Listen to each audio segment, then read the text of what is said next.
Hi, everyone. Welcome to Mom's Writers Club. I'm Jessica. And I'm Sarah. And today we're going to talk about like blurbs and synopses and pitches and log lines. We're going to define all of that and then break down some of the techniques we've used to write these things and make them sound pretty good. At least we think so. All the So ways let's, that you need to be able to talk about your book yeah. for various different scenarios and needs and audiences and stuff like that. So let's do definitions first. Sarah, do you have Okay. the list in front of you? First, I Yeah. want to acknowledge something for hmm everybody out there is that hmm we totally get that attempting to squish your 90,000 word book into a two-sentence description is torture. It's so hard.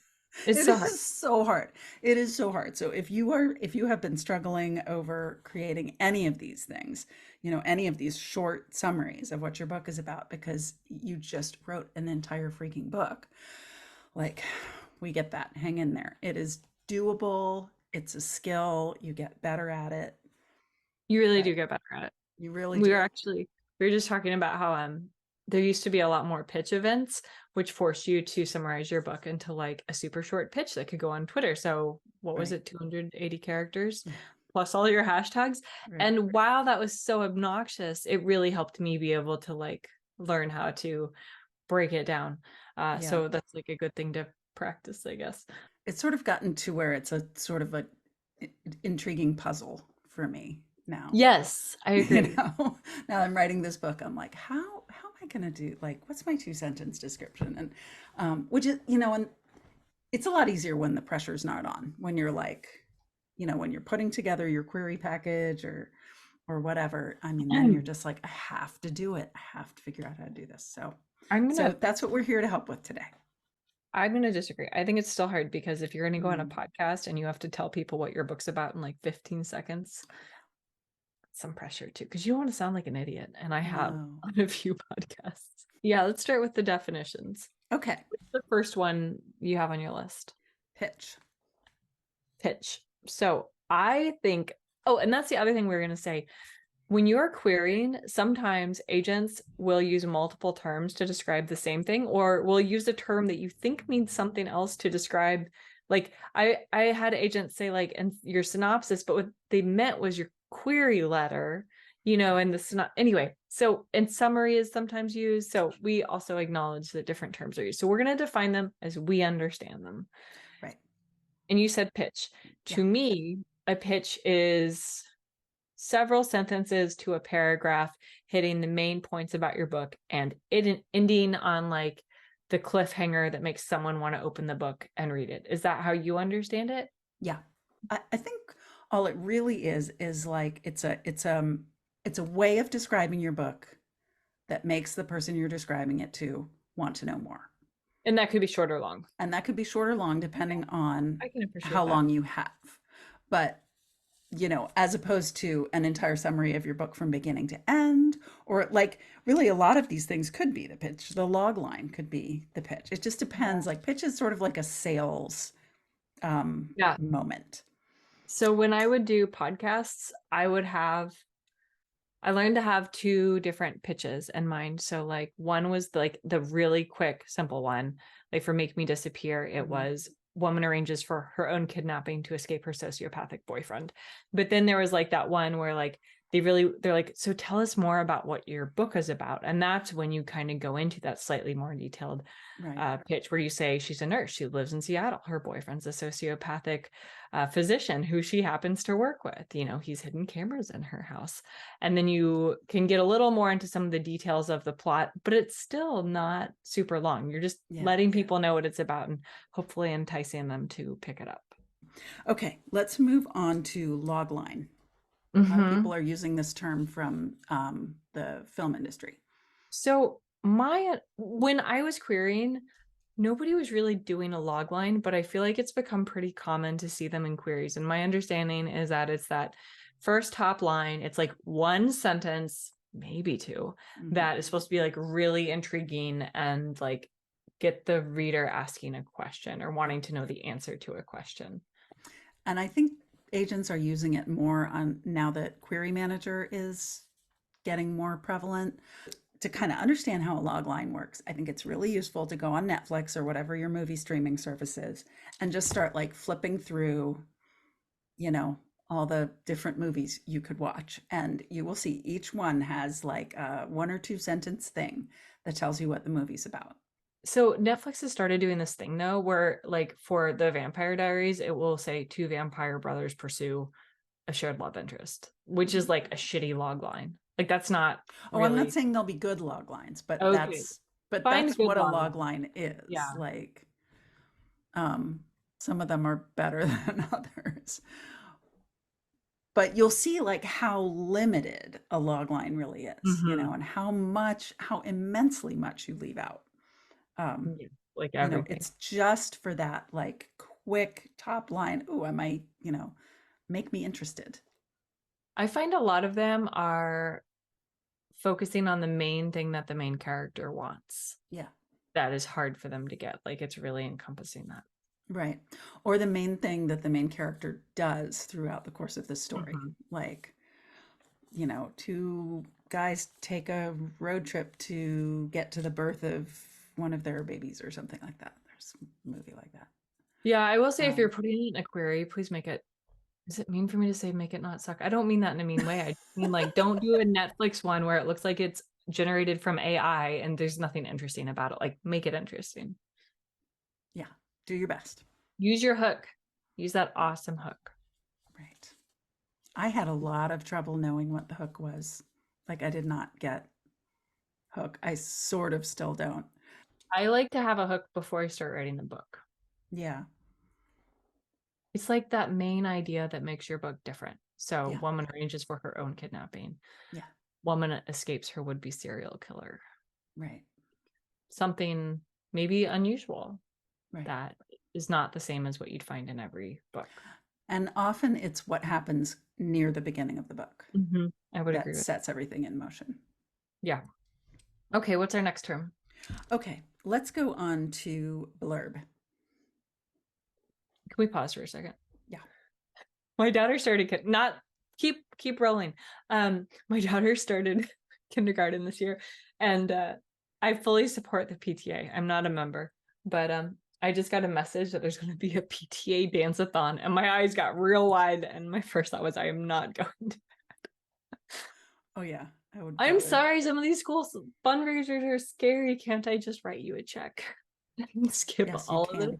Yeah. Like, Yeah, you can. okay, that's my mom rant for the day. Yeah, Um, yeah. No, I am not doing a moving on. PTA dance-a-thon either.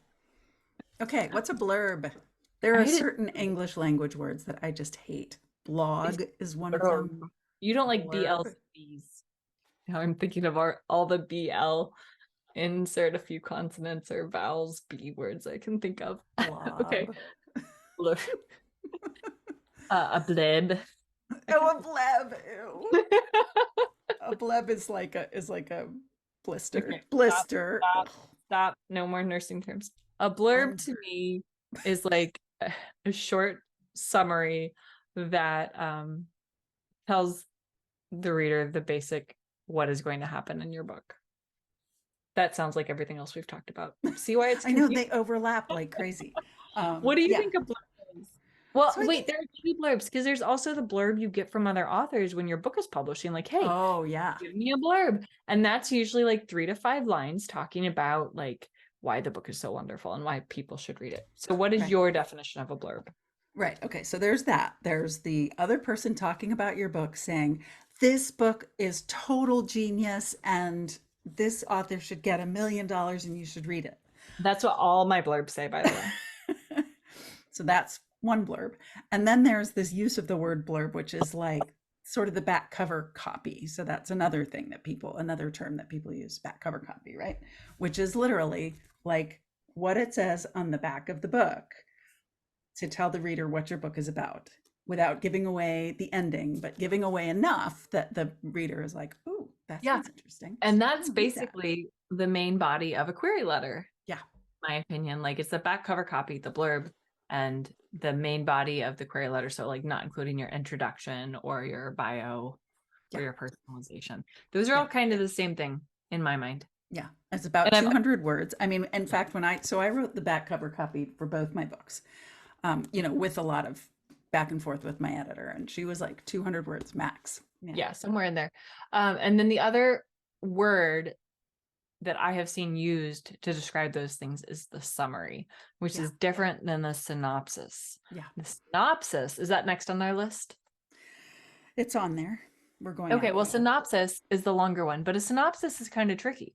I have seen agents ask for like 1-page synopsis only. So I always had a 1-page synopsis, and that's single spaced 12-point font. But like it can be 2 pages or 5 pages or 6 pages. Like if you're sending an option to your publisher, it might be longer. It might be 5 or 6 pages.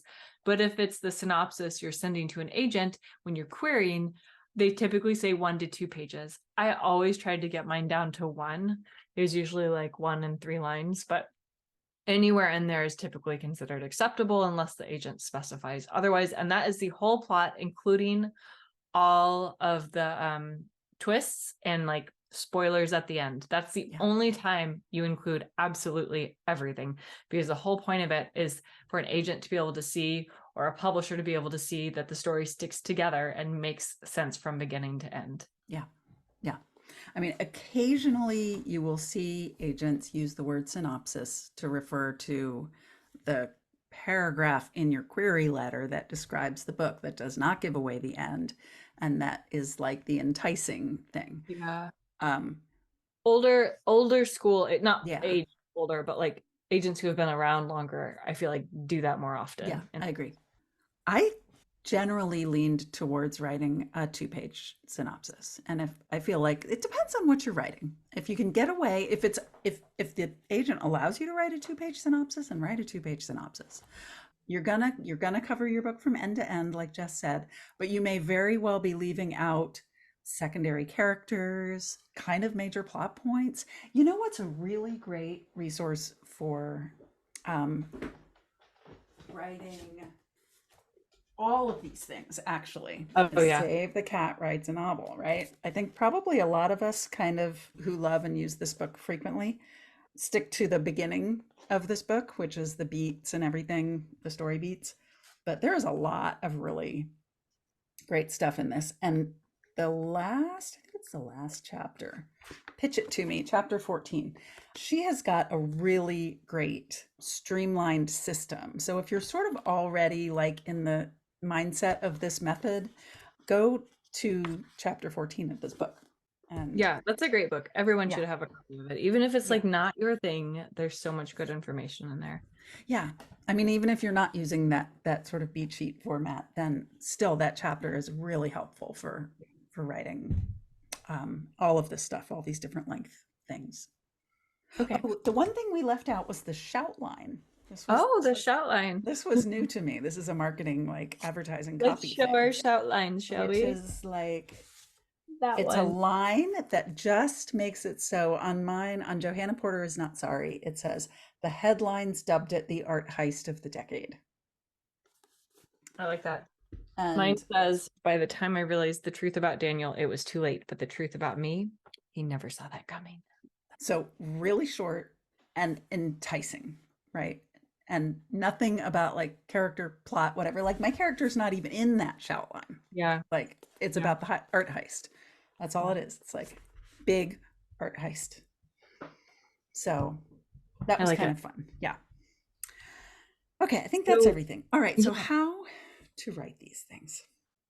I think everybody's a little different, but my general advice I can give you for any length is to take multiple stabs at it, like on different days without looking at, so like on day 1, write the first version. On day 2, do not look at the first version, write the second version, and do 2 or 3, and then look at them all together on yet another day and kind of highlight like the really good parts, the parts, oh, I forgot to put that in my first version, but I definitely need it because it's really important to the character arc, or whatever, and like highlight that best stuff and then kind of combine them.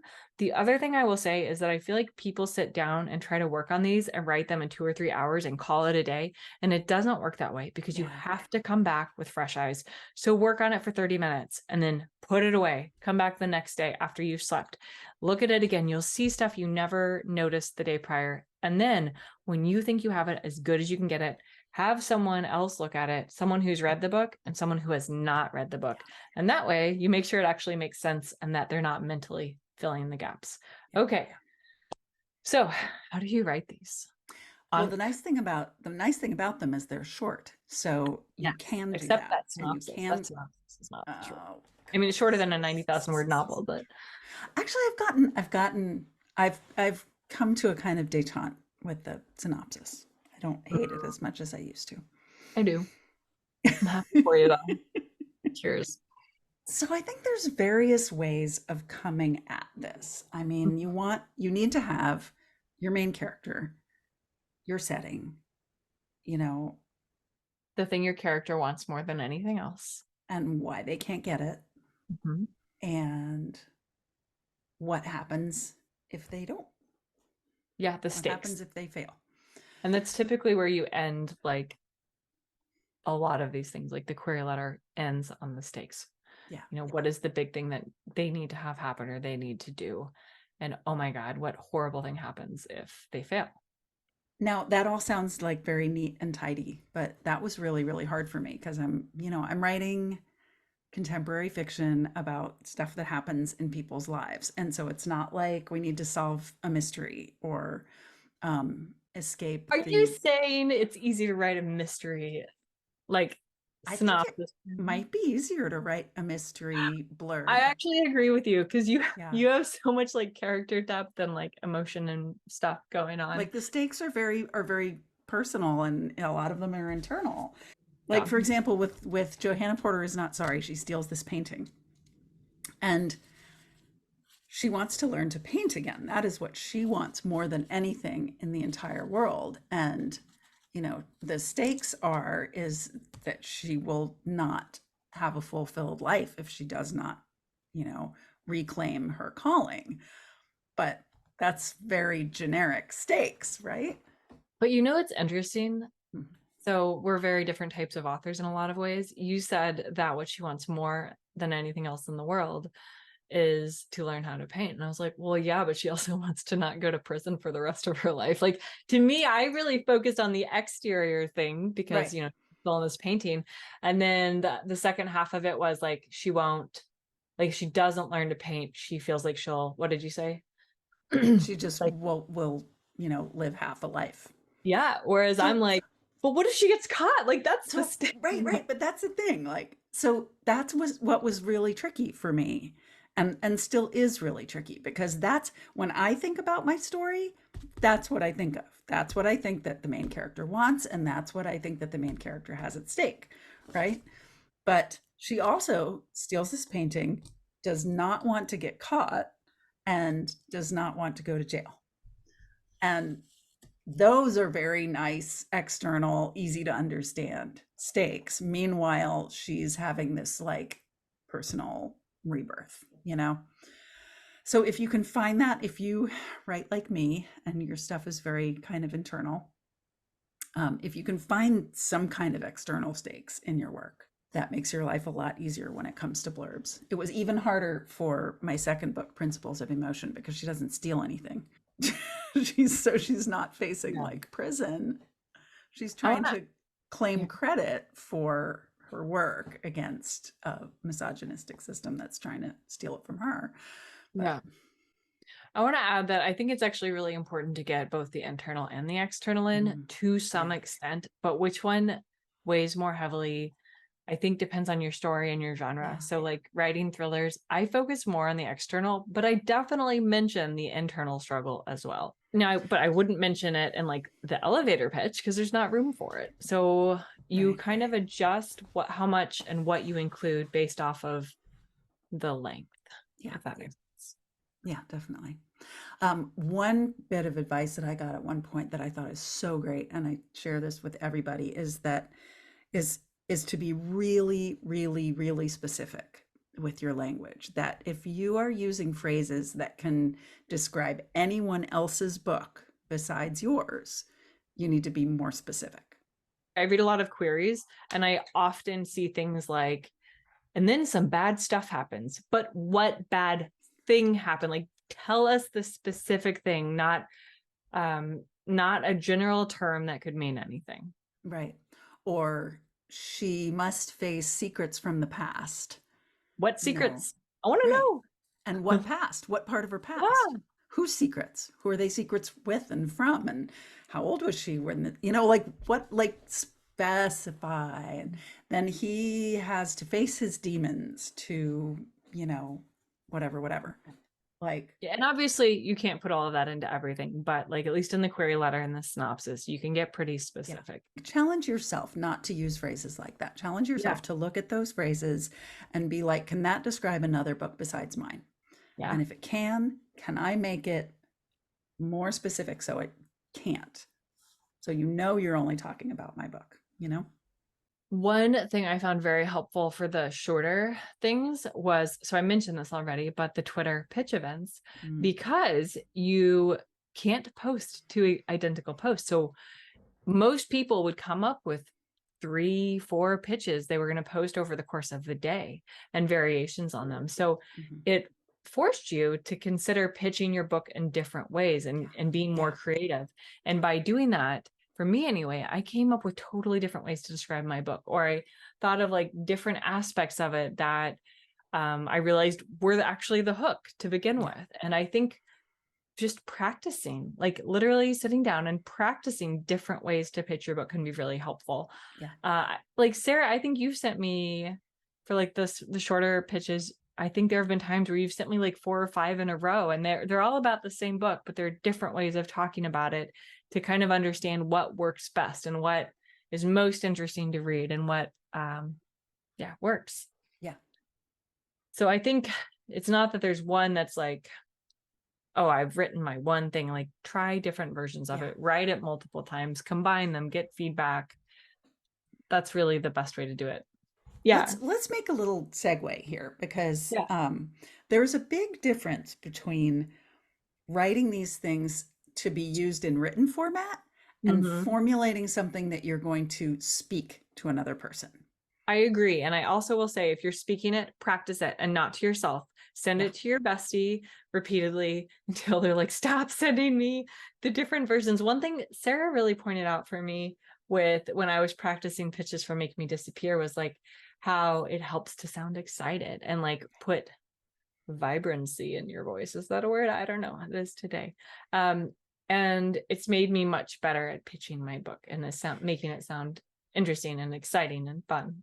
And the way to get at that, I think, is to talk about your book in the way that you are excited about your book, you know? Yes, I Like agree. like my book is so cool because blah blah blah blah blah, you know? Mhm. And it is completely okay if you have like massive stage fright and it's really uncomfortable to talk to people in person and you've got like a in-person pitch set up at a conference. It is totally okay to read off a piece of paper. Like agents understand that you're nervous, and as long as you leave room for like being able to talk and have some back and forth, right, about going into more detail, right? So that's it's not a make or break to be able to like talk comfortably and enthusiastically about your own book, but I'm it still sure not comfortable helps, about it. I know. I still feel weird about it. I was Um, asked about The Good Doctor last week, and mind you, this book published months ago, and I felt like I just never mastered yeah. the pitch for that because my editor came up with Grey's Anatomy but with murder, and I just like locked onto that because that was easy, and I never. Anyway, I'm gonna work harder on my next one because there are some fun elements that I'd Yeah. love to be able to like get into a good pitch. Yeah, so like find the person who you talk about your books with and like maybe start by reading them your elevator pitch and Mhm. then do it again and then do it Yeah, and again. and then And do but it ask again. them too, because Sarah, you pointed out things that I was missing in my Yeah. pitch. Yeah. You're like, Yeah. but Yeah. what about the whatever? So it's also good to do as someone who's read your book. Oh, so that's an important point, is that there are certain things that like really absolutely must be in your synopsis and in your query letter if they're in your book. So for example, if you write a book that has aliens in it and you do not put the aliens in the query letter or the synopsis, then It you might feel are weird. A, missing the really awesome, fun, juicy part of the book, and B, potentially getting yourself in a situation where, an agent is it's going to encounter the aliens and be like, whoa, I didn't sign up for aliens, Does that make sense? Like if there is some awesome little sparkly part of your book, make sure it's in there. Yeah, so it is a good idea to work on these things with someone who has read your book, because they may be like, "Hey, what about the part where, that's the best part?" It's hard to give exact, here's how to do this, Yeah. because the reality is it's hard to do. And at some point, you just have to sit down and try over and over and revise it and get feedback. It's like the same with writing your book. At some point, you just have to sit down and do it. There's no secret code. Yeah. And you do get better the more you practice, apparently to the point you enjoy doing it, Sarah. I So wouldn't go just so keep far as at it. enjoy, but I want to reiterate what Jess said, which is so these things are short. It is easy to do multiple versions. Like she said, write one, put it aside, start completely fresh from your brain and write something totally different. It's easy to get into a rut with Mhm. your pitch language and sort of keep reusing the same phrases, and they may or may not be working. So you may come up with some, you sort of disgorge the boring stuff from your brain, and then maybe you come up with something really interesting. I agree. And use a thesaurus if you need to. Word hippo is my favorite. I liked, Wordhippo.com. I don't, I'm trying to remember, Power Thesaurus is my favorite because it also includes phrases. Like I want a phrase, Mm-hmm. a different way to describe this phrase, and it'll give you like Yeah. phrases. I think So I Word Hippo really does like that that too, about it. but I'll have to check Oh, it out. does it? I haven't used it very much. It's important to know that you don't stop needing this skill Yeah. once you have an agent, and once you've published a book, and once you've published another book. Like maybe if you have published 10 books and you're like a New York Times bestselling author, maybe you have like some editor who does this all for you. But even then, maybe they aren't doing a great job, and you want to like write Yeah. something better. So you are going to keep needing this skill. I feel like querying trained me to be able to do it now Mm-hmm. as an author working with a publisher. And I'm Yeah. so grateful that I can do it well because of that experience. Because if I had not done that, I would not know where to start. And I think Yeah. it would be much harder. Yep. Also, you don't have to wait until you finish the book to Yeah, start that's doing this. In fact, talk about the query letter before the book. yeah. So it can be really useful to write the query letter before you've written the book. Or like when you're playing with the idea or the premise for a book, like how would I write a query letter about this? How would I describe this book? And I, in fact, had to do that a lot to hone down my idea for the book that I'm working on now, that was maddeningly mushy and would not take shape. And I kept writing these 5-page synopses and then being like, fuck, no, that's not it. And then I had spent like 2 days writing a 5-page synopsis. So it was like, and this is, my agent was like, go on Netflix and look at those 2-sentence descriptions and write a bunch of those, you know? So that's what I did. I basically like was writing the query letter before I wrote the book. And like it can clarify your idea while you're writing the book. You can be like, Yeah. you get tired, you want to do something different, you write the query letter or you write a log line or Yeah. And something it's like okay that. to change it. Like you might Oh, write it, totally. Yeah. like, this is what I'm going to do. And you get halfway through and you're like, oh, but I have a better idea. And then rewrite the Yeah. query letter. And it's Yeah. not the query letter you're necessarily going to send, but it just helps you better understand the really important pieces of your book and how they Right. work or don't work. I've heard people say like, oh, I'm struggling so much to write a query letter. And I saw some episode on this or read an article, and it was an agent suggesting that maybe And I almost hesitate to say this because this is probably not the case for you, but she suggested maybe the reason you can't write a query letter is because your book doesn't work. And I actually had a similar experience with one of my first books. I was like trying to nail down like the main plot, and I was like, I actually don't I don't know. I wrote the whole book and I don't actually know. And it was because it was all over the place, you know? Yeah. So if I had had that knowledge to write that ahead of time, I would have had a little more of a framework to like move forward through my book with, and it would have made a lot more sense than it ended up making sense. Yeah. I mean, the Yeah. characters. I mean, it's really like a way of training yourself to think about the totality of the story, really seeing the forest and not just the trees, you know? And the more you train yourself to think this way, the kind of clearer you can be. Writing a novel is so freaking hard, you know, because it's like, it's so long and it's hard to write a good sentence, let alone write, you know, 90,000 words of good prose. And then there's all the structural shit. And then there's like keeping everything in order in your head while you're trying to do it. And I think this kind of like practicing writing a blurb or a synopsis or a log line like is just good practice for training yourself to sort of zoom out and see the whole thing, you know, before you zoom back in and you know, work on your sentences and paragraphs again. All right. Well, I think that's all we have for you all today. Please let us know if you have any topics that you'd like us to cover, or if you have any specific questions about publishing or writing. As of October 10th, when we're recording this, we are still on Twitter for our every other Wednesday night chats that may be changing soon. We will send it out on our newsletter and post about it everywhere when that happens. Hashtag MomsWritersClub on Twitter. You can also reach us at MomsWritersClub@gmail.com. If you have questions, if you realize the chats are not on Twitter anymore and want to find out where they are, if you want to join our newsletter, if you have questions, if you don't want to post something in the comments but have a question or a comment, you can email us there. You can also DM us over on Twitter. I'm at author Jess Payne. And I am at Sarah Reed Author. And we're slowly kind of migrating over to Blue Sky. We're getting people over there slowly. If you need a code, I don't personally have any right now, but go to either Sarah or I's profile on Twitter, and like we have threads going to people who have them, who are giving them to people.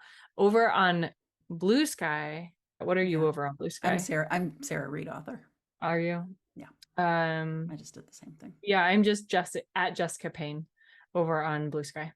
Because I've never been able to just like have the main. No.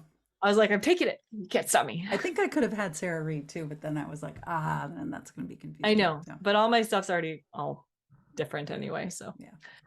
All right, that is it for today. Thanks for joining us as we ramble about important topics. See you next time. Bye.